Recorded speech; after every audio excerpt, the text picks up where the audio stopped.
So this is a short video about finishing off your lunch bag. So once you have made your 4 granny squares, or 8 if you wanted to cover both sides, then using whichever method you prefer, and there's a separate video now in terms of whether you crochet your squares together or whether you sew your squares together. What you've got to do next, which is possibly the trickiest bit, is sew it in place on the Crow Your Own bag.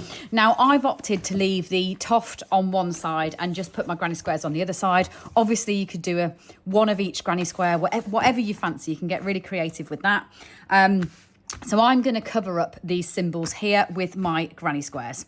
Now, the easiest way of doing it is you do need a really sharp wool needle. So I've actually got one of our skinny wool needles that we normally use for bargello or for embroidery, because it's got a sharper tip to it, so it's easy to get through. Because you're going to need to sew it right the way through this fabric that has got a plastic coating on the back as well, so it is perfect for keeping your sandwiches and your fruit in when you're out and about. But to get the neatest finish, what I will say is secure all the corners first. So I've left on a few ends there off the squares, which I might use to sew those in. But don't panic when you first look at the squares if you think they're not quite big enough to go on the square of the bag. If you sew your corners into place first, then you'll be absolutely fine when you get all the others in place. So position that up to the top and the bottom. And what I've done is I've left the frame. So I'm going to sew this corner of this granny square here right into the inside corner of the frame like that. So let me just secure this piece of yarn on.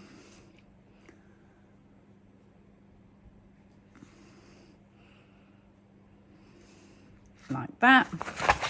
And then put your hand inside the bag and go right the way through that far corner like that.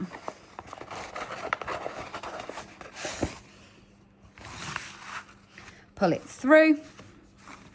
And then go right the way along the side doing a back stitch. So what I would say is you can do all 4 corners first. So you could take your needle off again there and then secure another corner in.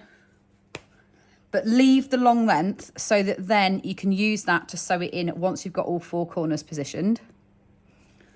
So rejoin another piece, secure that onto the corner.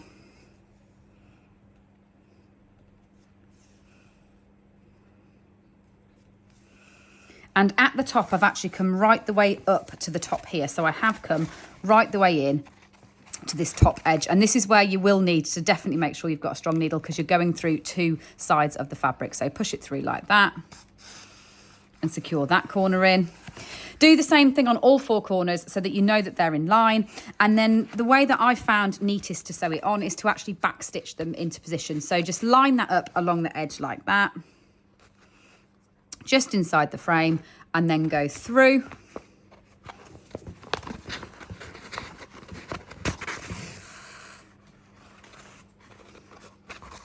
Forward underneath like that.